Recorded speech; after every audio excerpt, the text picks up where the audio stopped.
Oui, alors Louis Blateau, je suis au club depuis 3 ans. Je suis responsable environnement de l'ADA Blois Basket 41 depuis maintenant 2 ans. C'est-à-dire que je pilote l'entièreté du volet environnemental de notre politique RSE qui s'appelle ADA s'engage, avec pour but d'améliorer aujourd'hui l'impact sur l'environnement de l'ADA Blois Basket. Tout d'abord pour s'inscrire pleinement dans la dynamique engendrée par la LNB avec ces journées de l'environnement durant le mois de mars. Et la deuxième chose, pour célébrer un petit peu, modestement et avec toute humilité par rapport aux actions qu'on réalise, les initiatives mises en place aujourd'hui au club. C'est l'occasion de mettre en lumière certains bénévoles qui œuvrent quasiment au quotidien pour que nos différentes actions puissent avoir lieu, notamment en soir de match. Et c'est une parenthèse qu'on a jugée judicieuse justement pour pouvoir mettre tout ça en avant.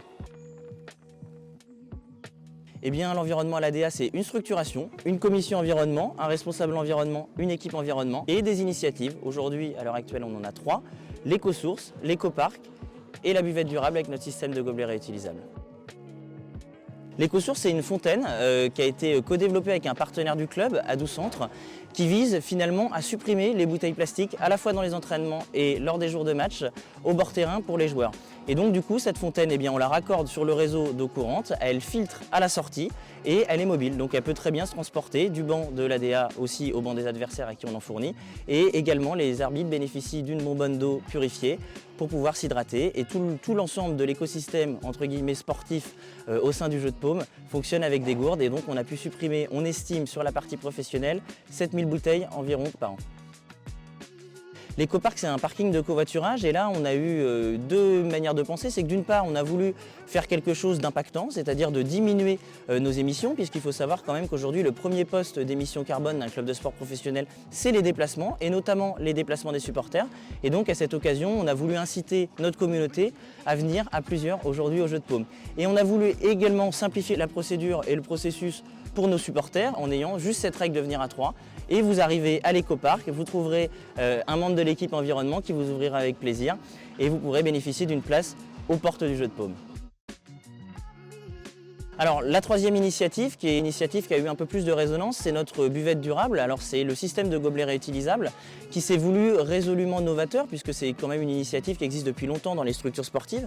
Mais aujourd'hui notre paradigme ça a été de miser sur la réutilisation puisque la réutilisation c'est la première vertu d'un système de gobelets réutilisables. C'est pour ça que comme on peut le voir aujourd'hui finalement on a des gobelets qui sont neutres, sans logo et sans indication de l'ADA Blois Basket et qui sont à dunker dans les collecteurs pour les restituer en fin de match. Et la deuxième chose, c'est qu'on a souhaité aller plus loin que cette déconsignation et le fait de mettre des gobelets neutres, c'est de faire des gobelets qui sont 100% en matière végétale. Donc là aujourd'hui, on a des gobelets 100% biosourcés.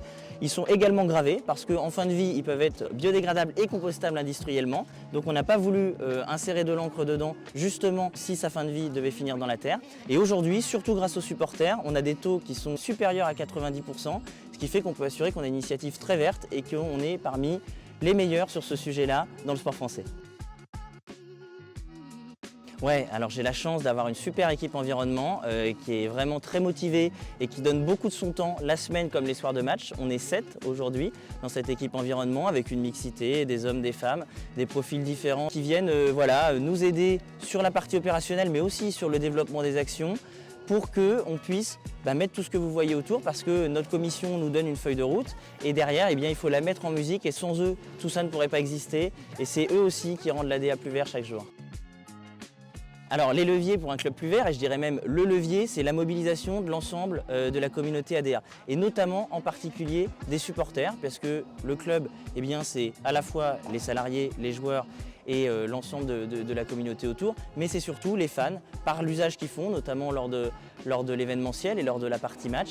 Et donc aujourd'hui, on est fiers de ça parce que si ça fonctionne bien chez nous, c'est grâce aux supporters. On a un éco-parc qui est rempli à chaque match. On a des taux de restitution qui avoisinent les 95% à chaque fin de match, donc un récup score qui est au-delà presque de nos espérances et on espère qu'on va atteindre peut-être un jour 100%.